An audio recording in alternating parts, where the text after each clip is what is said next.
खुलुमबाय गोजोन फुंबिलिनि गासैबो बडलेण्ड बुब्लिनि अनसायगिरिफोरखौ बरायग्रोबाय। दिनै 5 सेप्तेम्बर शुक्रबारनि फानजामुथिखौ फरायथिनो लादों आं रबिन बसुमतारिया। फानजामुथिनि गिबियाव दं मेष राशि। समाजनि हाबा मावनो थाखाय गोसो थुलुंगाखांगोन, दसेबो ओरैनो थानो गोसो जानाय नङा। बृष राशि।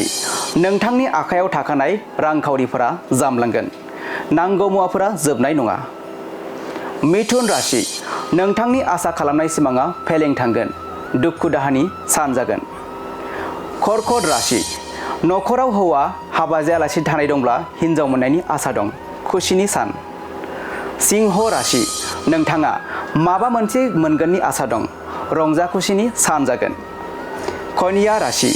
देहायाव हरखाब सानाय सुनाय सोमजिनो हागौ, बायजोआव ओंखारोब्ला जेंना सोमजिगोन। तुला राशि। जेरावखि थाङा नोंथाङा सुथुरखौ लोगो मोननो हागौ, गोसोखौ असान्ति मोनबाय थागोन। वृश्चिक राशि।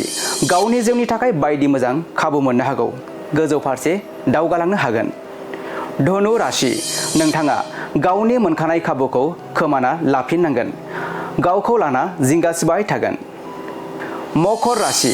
नोंथाङा सोरखौबा फसायखुमाना थानो हागौ, गोसोआ उसुखुथु जाबाय थागोन। कुम्भ राशि।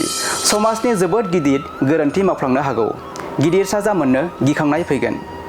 आरो मीन राशि। नोंथाङा बेफार फालांगियाव मुलाम्फा जागोन, रांखावरि आरजिना लानो हागोन। दिनै सानसेनि राशि फरायथिनायाबो एसेनोसै।